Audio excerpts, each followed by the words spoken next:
बहुत बहुत स्वागत है आप सभी का आपके अपने YouTube channel SP study point पर। मैं सोनू आप सभी दोस्तों का हार्दिक स्वागत करता हूं।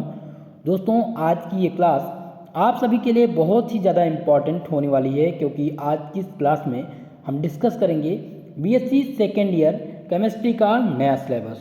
दोस्तों ये सिलेबस नई शिक्षा नीति के तहत संचालित किया जा रहा है, यानी कि नई शिक्षा नीति के तहत सभी यूनिवर्सिटी का पाठ्यक्रम सेम कर दिया गया है। तो आप चाहे जिस यूनिवर्सिटी से हों, सभी में यही सिलेबस लागू है। दोस्तों सिलेबस को समझने के साथ ही साथ मैं आपको पूरा पैटर्न बताने वाला हूं, किस प्रकार से आपका थर्ड सेमेस्टर और फोर्थ सेमेस्टर में जो बुक रखी गई हैं, जो प्रैक्टिकल हैं, उन सब के बारे में हम समझने का प्रयास करेंगे। हालांकि कुछ लोग अभी कन्फ्यूज़ हैं NEP के तहत सिलेबस के बारे में। दोस्तों तो NEP के तहत ये NEP जो है नेशनल एजुकेशन पॉलिसी 2020 में लागू हुई थी, तो आप सभी के यूनिवर्सिटी में ये लागू हो चुका है। इसके तहत आपका सेमेस्टर वाइज पैटर्न कर दिया गया, यानी कि अब आपके प्रत्येक यानी कि फर्स्ट ईयर में 2 सेमेस्टर होंगे, सेकेंड ईयर में और थर्ड ईयर में भी 2 सेमेस्टर, कुल मिलाकर के 6 सेमेस्टर हैं आपके BSc में। तो आपने प्रथम सेमेस्टर तो दे ही दिया है, यानी कि फर्स्ट ईयर आपका कंप्लीट हो चुका है, फर्स्ट और सेकेंड सेमेस्टर। अब आपको पढ़ना है थर्ड सेमेस्टर के बारे में कि थर्ड सेमेस्टर में कौन सी बुक है केमिस्ट्री की, कौन सा प्रैक्टिकल है, फोर्थ सेमेस्टर में कौन सी बुक है, क्या क्या आपको पढ़ना है और कौन सा प्रैक्टिकल है, कितने नंबर का प्रैक्टिकल होगा, कितने नंबर की थ्योरी रहने वाली है। तो इसके बारे में हम विस्तारपूर्वक समझेंगे। चलिए दोस्तों क्लास को स्टार्ट करते हैं। जोरदार तरीके से सभी लोग शेयर कर दीजिए भाई। जो भी हमारे चैनल पर नए आए हैं छात्र छात्राएं, वो सभी लोग चैनल को जरूर सब्सक्राइब कर लीजिएगा, क्योंकि आपको हमारे यूट्यूब चैनल पर यानी SP स्टडी पॉइंट पर सभी प्रकार की क्लास यानी BSc की ऑल स्लैब सब्जेक्ट की क्लास यहाँ पर मिलेगी। इसका टाइम टेबल भी मैं आपको आज बता दे रहा हूँ। आपके यूट्यूब पर जो लाइव क्लास टाइमिंग है दोस्तों, लाइव क्लास की जो टाइमिंग है वो रोज़ रात 8 बजे केमिस्ट्री की क्लास होगी आपकी, रात 9 बजे से आपकी फिजिक्स की क्लास होगी और सुबह 6 और 7 बजे आपकी जूलॉजी और बॉटनी की क्लास यहाँ पर संचालित की जाएगी। हालांकि जिनका माइनर सब्जेक्ट है, देखिए मैं ये जो सिलेबस बता रहा हूँ दोस्तों, आप लोग नोट कर लीजिएगा, ये मेजर का है, माइनर का सब नहीं है, ठीक है। तो ये मेजर का मैं बता रहा हूँ। जिनका माइनर सब्जेक्ट है उनकी भी क्लास यहाँ पर आपको मिलेगी, सभी का सिलेबस आपको दे दिया जाएगा। ओके चलिए अब हम समझते हैं थर्ड सेमेस्टर यानी केमिस्ट्री के थर्ड सेमेस्टर में कौन सी थ्योरी की बुक है, कौन सा प्रैक्टिकल का बुक है और क्या आपको इसके अंतर्गत पढ़ना है। तो थ्योरी का जो टाइटल है दोस्तों, आपका जो पेपर है उसका नाम है chemical dynamic and coordination chemistry. ये आपके थर्ड ईयर के केमिस्ट्री है, यानी केमिस्ट्री का ये पेपर है। इसके अंतर्गत 8 यूनिट दी गई हैं। कुल मिलाकर के बात करें chemical dynamic and coordination chemistry में, तो कुल मिलाकर कितनी यूनिट हैं? 8 यूनिट आपको पढ़नी है। ये आपके थ्योरी का पेपर है और ये पेपर 75 नंबर का कराया जाएगा। 75 नंबर का आपका थ्योरी रहेगा और 25 नंबर आपके प्रैक्टिकल के रहेंगे, जिस प्रकार से आपके फर्स्ट और सेकेंड सेमेस्टर में रहे। अब चलिए हम यूनिट बाय यूनिट टॉपिक को डिस्कस करते हैं कि आपको प्रथम यूनिट में क्या पढ़ना है, सेकेंड यूनिट में आपको क्या पढ़ना है। तो आपकी जो पहली यूनिट है वो है केमिकल काइनेटिक्स। तो इसमें आपको क्या पढ़ना है? केमिकल काइनेटिक्स के अंतर्गत इसमें आपको पढ़ना पड़ेगा रेट ऑफ रिएक्शन के बारे में। क्या पढ़ना पड़ेगा? रेट ऑफ रिएक्शन क्या होते हैं, इनमें टाइप्स कितने हैं, इनको आप यहाँ पर डिस्कस करेंगे। दूसरा जो आपका टॉपिक है इसमें वो है mathematical characteristic of chemical reaction, यानी कि मैथमेटिकल कैरेक्टरिस्टिक केमिकल रिएक्शन के मैथमेटिकल कॉन्सेप्ट को यहाँ पर समझेंगे, उनके प्रकार को यहाँ पर समझना है आपको। जो आपका थर्ड टॉपिक है इसमें ये है determination of order of reaction. यहाँ पर रिएक्शन के ऑर्डर के बारे में आपको पढ़ना है। फिर आपको इसमें पढ़ना है आर्हीनियस इक्वेशन, जो बहुत ही ज़्यादा इम्पॉर्टेंट है इस टॉपिक का, यानी यूनिट फर्स्ट का। लास्ट आपको इसमें पढ़ना है ट्रांजिशन स्टेट थ्योरी। ये मोस्ट इम्पॉर्टेंट टॉपिक है दोस्तों, जो बहुत ही ज़्यादा महत्वपूर्ण थे, उनको मैंने इसमें यहाँ पर डिस्कस किया है। बाकी जब आपकी unit by unit class start होगी तो होल सिलेबस को हम यहाँ पर डिस्कस करने वाले हैं। ओके चलिए, तो आप फर्स्ट यूनिट में समझ गए होंगे कि थर्ड सेमेस्टर में आपकी फर्स्ट यूनिट है केमिकल काइनेटिक्स, इसमें आपको क्या क्या पढ़ना है। अब हम बात करते हैं जो आपकी सेकेंड यूनिट है। सेकेंड यूनिट का नाम है केमिकल इक्विलिब्रियम। तो इसमें आपको क्या पढ़ना है? ये आपका इम्पॉर्टेंट टॉपिक है। इसमें आपको थर्मोडायनामिक डेरिवेशन के बारे में पढ़ना है। थर्मोडायनामिक का जो डेरिवेशन है, इसमें आपको थर्मोडायनामिक के लॉ के बारे में पढ़ना है, तो ये इम्पॉर्टेंट हो जाता है। फिर आपको पढ़ना है कांस्टेंट एंड फ्री एनर्जी के बारे में यहाँ पर, और जो आपको सबसे इम्पॉर्टेंट है यूनिट सेकंड का, वो है Clausius Clapeyron equation and application. दोस्तों इसमें लगभग 3 से 4 यूनिट में जो टॉपिक्स दिए गए हैं वो सभी के सभी बीएससी सेकंड सेमेस्टर के फिजिक्स का टॉपिक दे दिया गया है। ये फिजिक्स का टॉपिक है Clausius Clapeyron equation and application, या इस बार सेकंड सेमेस्टर के फिजिक्स में दिया गया है।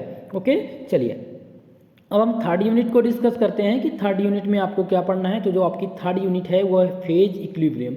तो यहाँ पे आपको क्या पढ़ना है, यहाँ पे आपको पढ़ना है डिग्री ऑफ फ्रीडम, बहुत ही मोस्ट इम्पॉर्टेंट है। डिग्री ऑफ फ्रीडम के बारे में आपको यहाँ पर पढ़ना है। फिर आपको गिब्स फेज रूल यहाँ पर पढ़ना है। गिब्स फेज रूल बहुत ही ज़्यादा महत्वपूर्ण है, इससे रिलेटेड प्रश्न आपके एग्जाम में बनते हैं।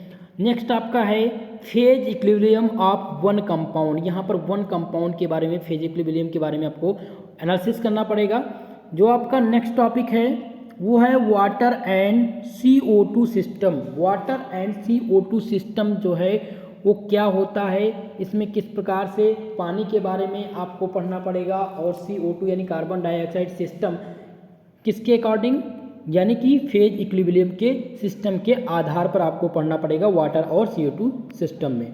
ठीक है, तो इसको हम कंप्लीट बहुत अच्छे से डिस्कस करेंगे।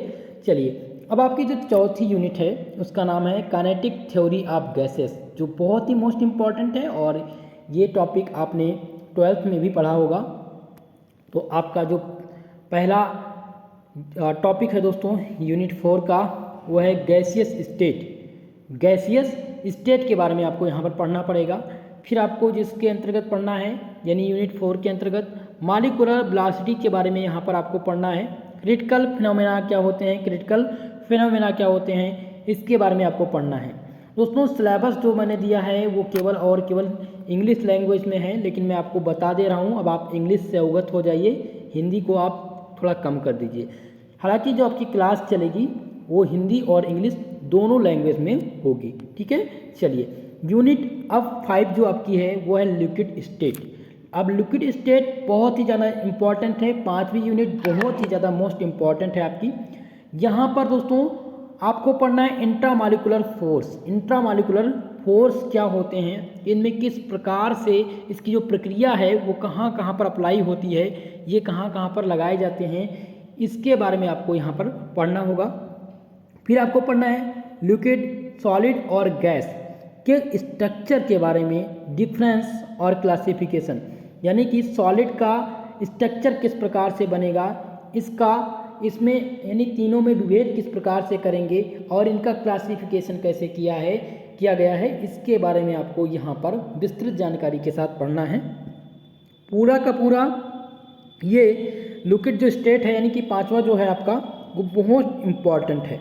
चलिए अब हम बात करते हैं आपके छठी यूनिट के बारे में। जो आपकी छठी यूनिट है दोस्तों उसका नाम है कोऑर्डिनेशन केमिस्ट्री। कोऑर्डिनेशन केमिस्ट्री बहुत ही इम्पॉर्टेंट है, इम्पॉर्टेंट टॉपिक है। इसमें आप पढ़ेंगे दोस्तों कि वर्नर थ्योरी के बारे में। वर्नर थ्योरी क्या होती है, बहुत ही मोस्ट इम्पॉर्टेंट है वर्नर थ्योरी, ये एग्जाम में पूछी जाती है। वर्नर थ्योरी के बारे में आपको पढ़ना होगा, जहाँ पर लिगेंड ऑन ट्रांजिशन मेटल के बारे में पढ़ेंगे। यहाँ पर आप क्लासिफिकेशन ऑफ लिगेंड्स का क्लासिफिकेशन आपको पढ़ना है कोऑर्डिनेशन केमिस्ट्री में। फिर आपको इसके अंतर्गत पढ़ना है IUPAC nomenclature of coordination complex, यानी कोऑर्डिनेशन कॉम्प्लेक्स का IUPAC नॉमेनक्लेचर पढ़ना होगा। दोस्तों मैं आपको बता दूं, आप ये मत सोचिएगा केवल और केवल ये 3 टॉपिक ही पढ़ना है, ये मोस्ट इंपॉर्टेंट टॉपिक हैं। बाकी जो टॉपिक्स हैं वो मैं आपको क्लास के अंतर्गत बताऊंगा। ये टाइटल है आपके पूरे यानी कि यूनिट का। ओके, चलिए अब नेक्स्ट आपका है जो 7वां यूनिट, उसका नाम है theories of coordination chemistry. Coordination chemistry की यहाँ पर आपको थ्योरी पढ़नी होगी, जिनमें आप पढ़ेंगे transition metal complex. Transition metal complex क्या होते हैं, फिर आप पढ़ेंगे इसमें balance bond theory and it's limitation. Balance bond theory क्या होता है, ये आपने फर्स्ट सेमेस्टर में पढ़ा था, लेकिन यहाँ पर ये क्वेश्चन सीधा सीधा पूछा जाता है कि what are balance bond theory give its limitation, ये 100% हर बार पूछा जाता है, तो ये इम्पॉर्टेंट है। फिर आप पढ़ेंगे क्रिस्टल फील्ड थ्योरी के बारे में। क्रिस्टल फील्ड थ्योरी क्या होती है, मोस्ट इम्पॉर्टेंट टॉपिक है, ये आपसे एग्जाम में पूछा जाएगा। फिर आपको पढ़ना है जॉन टेलर इफेक्ट के बारे में। जॉन टेलर इफेक्ट क्या होता है, किस प्रकार से अप्लाई होता है, इसके बारे में आप इसके अंतर्गत पढ़ेंगे। फिर आपको पढ़ना है यूनिट 7 में ये brief outline of thermodynamic stability of metal complex. ठीक है, तो ये रही आपके 7वीं यूनिट के कुछ इंपॉर्टेंट टॉपिक। अब हम बात करते हैं आपकी 8वीं यूनिट। 8वीं यूनिट आपकी जो है उसका नाम है स्पेक्ट्रोस्कोपी एंड मैग्नेटिज्म। इसमें आपको क्या पढ़ना पड़ेगा, electronic spectra of transition metal complex के बारे में। फिर आप इसके अंतर्गत पढ़ेंगे टाइप्स ऑफ इलेक्ट्रॉनिक ट्रांजिशन, यानी कितने प्रकार के इलेक्ट्रॉनिक ट्रांजिशन पाए जाते हैं। फिर आपको इसमें पढ़ना पड़ेगा दोस्तों selection rule, selection rule for DD transition, बहुत ही इंपॉर्टेंट है दोस्तों। यूनिट जो आपकी 8वीं है इसका नाम है स्पेक्ट्रोस्कोपी और चुंबकत्व। तो इसमें आपको ये 3 मेजर टॉपिक्स हैं जो बहुत ही मोस्ट इम्पॉर्टेंट हैं। कुल मिलाकर के 8 यूनिट थे आपके 3rd सेमेस्टर के।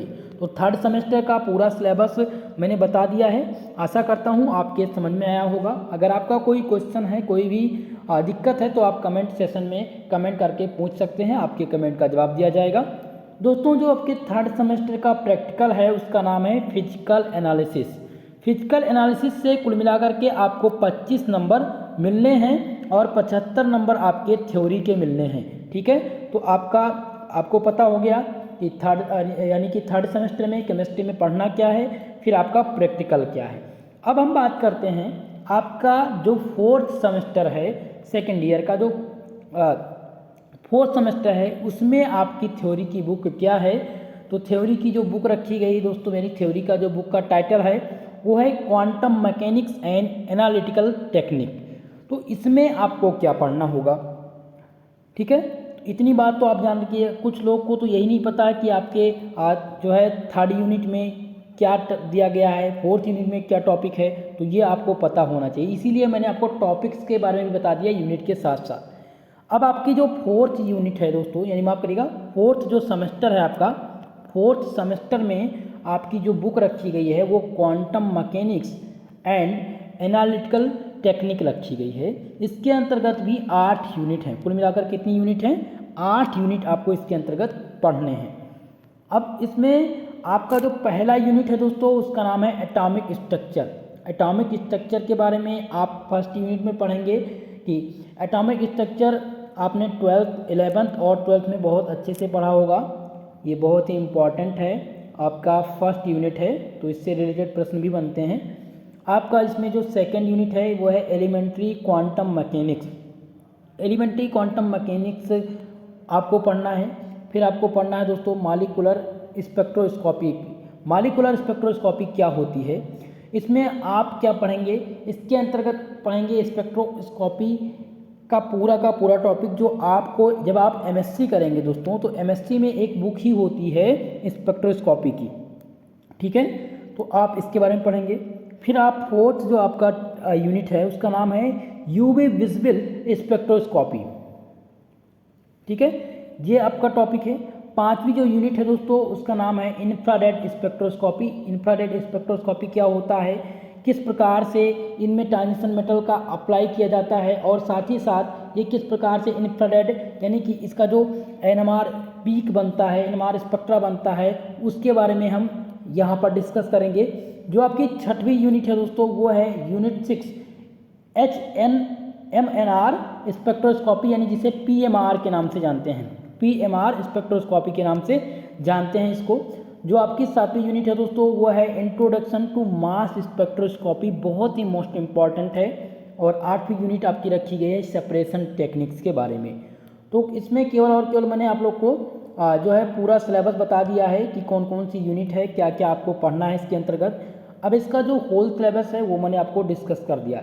यानी कि अगर बात करें बीएससी 2nd ईयर की, तो 2nd ईयर में भी 2 सेमेस्टर हैं आपके, 1st सेमेस्टर यानी कि 3rd सेमेस्टर और 4th सेमेस्टर। थर्ड सेमेस्टर में भी 8 यूनिट हैं और फोर्थ सेमेस्टर में भी 8 यूनिट हैं। दोनों में एक एक प्रैक्टिकल की बुकें इस बार भी रखी गई हैं जैसे कि फर्स्ट सेमेस्टर में थी। दोस्तों आपकी क्लास का टाइमिंग आप सबको पता है, रोज़ रात 8 बजे आपके केमिस्ट्री की क्लास संचालित की जाएगी। तो जो भी भाई बंधु अभी तक क्लास नहीं ज्वाइन कर पाए हैं या हमारे इस चैनल पर नए आए हैं, चैनल को ज़रूर सब्सक्राइब कर लीजिएगा, क्योंकि यहाँ पर बीएससी की समस्त क्लास आपको मिलेगी।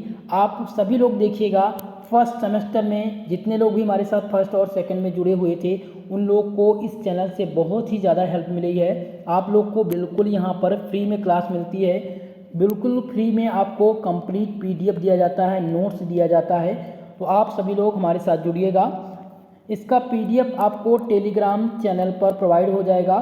टेलीग्राम चैनल या आप टेलीग्राम पर जाकर सर्च कर सकते हैं एसपी स्टडी पॉइंट, या आप डिस्क्रिप्शन बॉक्स में लिंक दिया गया है वहाँ से ज्वाइन हो सकते हैं। दोस्तों अगर आपका कोई कमेंट है, कोई भी क्वेश्चन है जो आप नहीं समझ पा रहे हैं, आप हमें टेलीग्राम पर मैसेज भी कर सकते हैं। और आपको हमारा नंबर दिया गया है 9984947535। इस पर आप कॉल करके आप व्हाट्सएप ग्रुप में भी जुड़ सकते हैं, जहां पर आपको नोट्स और क्लास की इन्फॉर्मेशन मिलती रहती है। साथ ही साथ आप लोग से मेरा निवेदन है कि जो भी इस क्लास को देख रहा है ज़्यादा से ज़्यादा लोगों में ज़रूर शेयर करें। दोस्तों ये क्लास आप सबको कैसी लगी कमेंट बॉक्स में कमेंट करके ज़रूर बताइएगा। मुझे आशा है कि मेरी जो बताई गई जानकारी है उससे आप सहमत हुए होंगे। फिर भी अगर आपका कोई भी क्वेश्चन है तो आप कमेंट करके पूछ सकते हैं, आपका जवाब दिया जाएगा। दोस्तों आज के लिए बस इतना ही, मिलते हैं अगली क्लास में, तब तक के लिए जय हिंद जय भारत।